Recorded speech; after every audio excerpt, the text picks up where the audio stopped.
হয়ে যায়। লম্বা সময় না, যে কয়টা কথা যেই বলছে সারা রাত শুনলে শোনা যাবে, সারা রাত বললেও বলা যাবে, কিন্তু লম্বা টাইম কথা হলে পিছনের কথাগুলো ভুলে যায়, এটাই নিয়ম। এজন্য হুজুর আলাইহিস সালাতু ওয়াস সালামের বয়ানের তর্জ ছিল মাগরিবের পরে ঘণ্টাখানিক, ফজরের পরে ঘণ্টাখানিক, যতক্ষণ মানুষের মন মানসিকতা ভালো থাকে। লম্বা টাইম কথা বললে শুনলে শেষের দিক যে ব্রেন উঠতে যায়, আর নগদেরটা মনে থাকলেও পিছনেরটা ভুলে যায়। তো আমরা ক্লাসের মতো স্কুল কলেজ মাদ্রাসায় ক্লাস হয় 35-40 মিনিটের, এটা পিরিয়ড হয় না, এরকম পিরিয়ড ভাগ করছে কেন জানেন? মনস্তাত্ত্বিক বিজ্ঞানীরা হিসাব করছে যে একজন মানুষের মন মানসিকতা একটা লোকের কথা শোনার জন্য কতক্ষণ স্বাভাবিক থাকে। তো দেখা গেল 35 থেকে 40 মিনিট, 50-60, 1 ঘন্টা যদি কেউ কথা বলতে দেয় কোনো প্রফেসররে, তাহলে শেষের দিক যে পোলাপান কথা না শুনে পিছনে বসে মোবাইল টেপে খোঁচাখুচি টেপাটেপি বাদাম খাই করে। কাজে কাজে শেষের ওই সময়টুকু নষ্ট না করে যতটুকু সময় কাজে লাগে 40 মিনিট, এইটুকু একটা তার পিরিয়ড ভাগ করা হয়েছে। আমরাও সেভাবে যদি বয়ান শুনতাম আর করতাম তাহলে আমাদের সকলের জিন্দেগিতে কাজে লাগতো। এর নগদ আর একটা প্রমাণ বলে আমি কথার দিকে যাচ্ছি, সেটা হলো দাওয়াত ও তবলিগের বয়ান তো শুনেছেন। তবলিগের বয়ান শুনছেন নি কেন? তবলিগ ভালো লাগে তো? জান আর না জান ভালো লাগে কার কার? একটু আল্লাহরে হাত দেখাবেন। সময় নাই, যান না, ঝামেলায় পড়ে যান না, নফসের ধাক্কায় পারেন না, সকলের ভালো লাগে তো? মাশাআল্লাহ। যাই হোক, তবলিগের লোক আছে, কথা বলতে সহজ। দেখেন মাগরিবের পরে 40-45 মিনিট, ফজরের পরে 40-45 মিনিট। বিশ্ব ইজতেমার মাঠে কত বক্তা আসে, 2-2.5 ঘন্টা 3 ঘন্টা ধরে কেউ বয়ান করে না, ঠিক না? আরও বক্তার ভিতরে অহমিকা অহংকার যাতে না আসে এই জন্য ইজতেমার মাঠে কোনো বক্তার নামও বলে না। আর আমাকে এই জায়গাতে একেবারে বাপরে বাপ, খানিক দূরিতে আইডি নাড়াই দেওয়ার মতো নাড়াইতে বিদ্যুতি দিতে আনে। যাক আইডি নাড়াই শোনেন না, ওই যে গরু ষাট যুদ্ধ আর কি, খানিক দূরিতে 2টার পিছনে তাই না দল ধরে এই তকবির দিতে আসে, এই জন্য ইজতেমার মাঠে কোনো বক্তার নামও বলেন। আর আমাকে এই জায়গাতে একেবারে বাপরে বাপ, খানিক দূরিতে আইডি নাড়াই দেওয়ার মতো নাড়াইতে বিদ্যুতি দিতে আনে। যাক আইডি নাড়াই শোনেন না, ওই যে গরু ষাট যুদ্ধ আর কি, খানিক দূরিতে 2টার পিছনে তাই না দল ধরে এই তকবির দিতে আনে। এরপরে আইসে স্টেজে দাঁড়ায় আল্লামাতু দাহার, কুমকুমাতু নাহার, কেলা গাছের থোড়, হাওড়ার ব্রিজ, তাল গাছের গুড়া, বাঁশঝাড়ের মুড়া, রইসু শায়াতিন, মুফাসসিরে কোদাল, এক গাদি কতি কতি বক্তার পেট ফুলিয়ে বেঠিয়ে যাওয়ার কায়দা, শেষে গুড়ার ডিব পজ করতে পারে না। এই সব কিছু থেকে বক্তাদেরকে পরিচ্ছন্ন রাখতে হবে। এই আল্লামা ফাল্লামা এইগুলো কি দরকার আছে? কোনো দরকার নেই। এখন অস করবে, যার নাম কবেন, আমারটা আমি বলে দে, নাসির শাহ হুজুর অস করবে, একটু করলে যথেষ্ট। আর আপাতত গোপালগঞ্জেও কইেন না, বাপ ভালো না, এক বিপদ হয়ে গেছে। খালি নাম কইেন, সারা বাংলাদেশে চেনে। আল্লাহু আকবার। এদিক তো আল্লাহ পাক রব্বুল আলামিনের কাছে আমরা শুকর আদায় করি যে আল্লাহ তাআলা আমাদের মুসলমানের ঘরে সৃষ্টি করেছেন। এটা বলবেন না? হরিপদ নইলে ঋষি, গৌর গোবিন্দ, ব্যানার্জি, চ্যাটার্জি, ভট্টাচার্য, হিন্দুকে উপাধি না, চৌধুরী, মণ্ডল যা আছে, হিন্দু, বুদ্ধ, খ্রিস্টান, ইহুদ, নাসারা, কাফের, মুশরিক, দুনিয়ায় বর্তমানে বড় বড় পণ্ডিত আর বিজ্ঞানী তো তারাই। দুনিয়ার এত না থাকারে তারা আবিষ্কার করতেছে, মহাকাশে ভ্রমণ করতেছে, চাঁদে যায়, মঙ্গল গ্রহে যায়। চাঁদও তার বাপের বানানো না, মঙ্গল গ্রহ তার মামবাড়ির সম্পত্তি না। সেই জায়গা যাইয়ে ঘরবাড়ি বানতিছে, জায়গা জমি দখল করতেছে, প্লট বরাদ্দ করতেছে। আল্লাহ তাআলা এত বুদ্ধি দিয়েছে তাদেরকে, জায়গায় বসে পৃথিবীর সারা দুনিয়াকে ধ্বংস করে দেওয়ার মতো অস্ত্র বানাচ্ছে। এত বুদ্ধি দিয়েছে, অথচ এই বুদ্ধি দিয়ে আল্লাহকে খুঁজে পাচ্ছে না। এখনো আল্লাহ যে তার সৃষ্টিকর্তা এই কথাটা বুঝ আসতেছে না। আর আমার মতো আইসো পাইসো আড়াইনিয়ে বাড়াইনিয়ে মূর্খ কৃষকের ছেলে, আব্বা মাছ মারে, আল চাষে কৃষি খাত খাবার করে, এইরকম গরিব মানুষের হুটো মানদারের পোলাপান আমরা, আমাকে একটুক লেয়া পড়াই দিয়ে জীবনও আল্লাহ তো দূরের কথা কিছুই টের পাতাম না। আল্লাহ সৃষ্টিগতভাবে আব্দুল খালেক, আব্দুল মালেক, জরিনে, সকিনা, রহিমা, আয়েশা, মারিয়াম, ফাতেমা, খাদিজার ঘরে জন্ম দিয়েছে বিদায় জন্মের পরপরই আব্বা ডান কানে আজান আর বাম কানে ইকামত দিয়ে আল্লাহ আল্লাহ রসুলের সাথে পরিচয় করায় দিয়েছে। এজন্য শুকর আদায় করি আলহামদুলিল্লাহ। তাই তো আমরা সহজে মুসলমান, নাকি বলেন? শিক্ষা দীক্ষা যোগ্যতা দিয়ে যদি আল্লাহরে খুঁজে বের করতে হতো কোনো মতেও সম্ভব হতো না। আপনারা পারলেও আমি পারতাম না। আমি যে বাদামিয়া কোনো মতো আমার দ্বারা সম্ভব হতো না। আল্লাহ হাতে ধরিয়ে আমারে বাঁচাইছে, বলি আলহামদুলিল্লাহ। এবার বাঁচানোর পরে মুসলমানের ঘরে সৃষ্টি করার পরে মুসলমানের ঘরে জন্ম নেওয়ার তৌফিক দেওয়ার পরে আবার আমি যাতে পথভ্রষ্ট হইয়া না যাই, কাফের মুশরিক ইহুদ নাসারাদের ধান্দায় পড়িয়ে আমার এই নুরানি সম্পদ ইমানকে আমি যাতে হারাই না ফেলি, এজন্য আল্লাহ তাআলা আমার পাহারাদারির জন্য, গাইডলাইনের জন্য শ্রেষ্ঠ নবী বিশ্বনবী মুহাম্মদুর রাসূলুল্লাহ সাল্লাল্লাহু আলাইহি ওয়াসাল্লামকে আল্লাহ তাআলা আমার রাহবার, আমার উস্তাদ, আমার মওলা হিসেবে সৃষ্টি করেছে, বলি আলহামদুলিল্লাহ। মওলার মানে গার্জিয়ান, আল্লাহ মওলা, আল্লাহ মওলায় খালেক, আল্লাহ সৃষ্টিকর্তা মওলা। আমরা দুরূদ শরীফের ভিতরে কই আল্লাহুম্মা সাল্লি আলা সাইয়্যিদিনা মাওলানা মুহাম্মদ।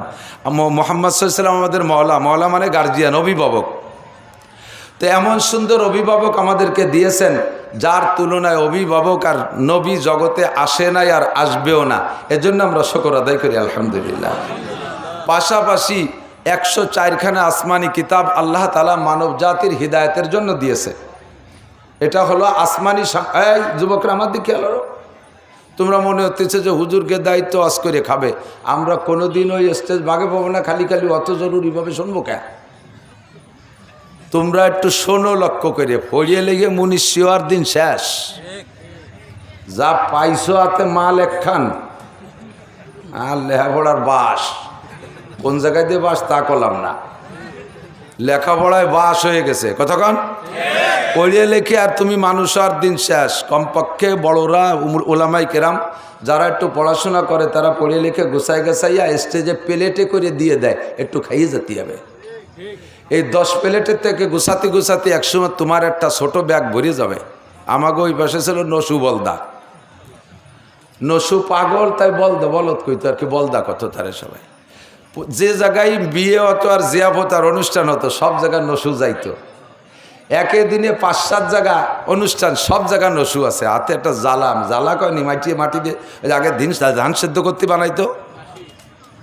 ধান সিদ্ধ করতে যে মাটি দিয়ে বানাই, মুখ বড়, আমাকে দিক জ্বালা কয়। একটা জ্বালা থাকতো নসুর গাড়ে। সব অনুষ্ঠানের থেকে যত আইটিয়ে ভাত ফেলাই নিয়ে প্লেটের এইগুলো গুছাইয়ে জ্বালা ভরিয়ে নিয়ে যেত নসু। ফিরে অনুষ্ঠানের আগ পর্যন্ত তাই জায়গায় বসে খাতো। তাহলে 10-20 প্লেটের থেকে গুছাইয়া নসুর জ্বালা ভরিয়ে যেত, বাড়ি যাইয়ে সপ্তাহ ধরে খাতো। তুমিও এই শীতের সিজনে যুবক, তুমি করে বলছি, ছোটদের বলছি, মুরব্বীদেরও আজ আমি বাদ দিছি, করি না, কারণ ওরা এমনি মনীষী হয়ে গেছে।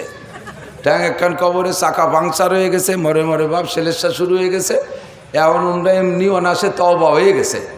যারা সমাজদারে নষ্ট করে তারা ছোট, এই জন্য তুমি করে করছে, রাগ হচ্ছে নেমারা। তুমি যুবক এই শীতের সিজনে 10টা মাহফিলের থেকে 10 বক্তার থেকে 10 প্লেট গুছাই নিয়া ব্যাগে রেখে দিবা। আগামী 6 মাস মাহফিল হবে না, ওই সময় ধুয়ে মুছে খাতে পারবা।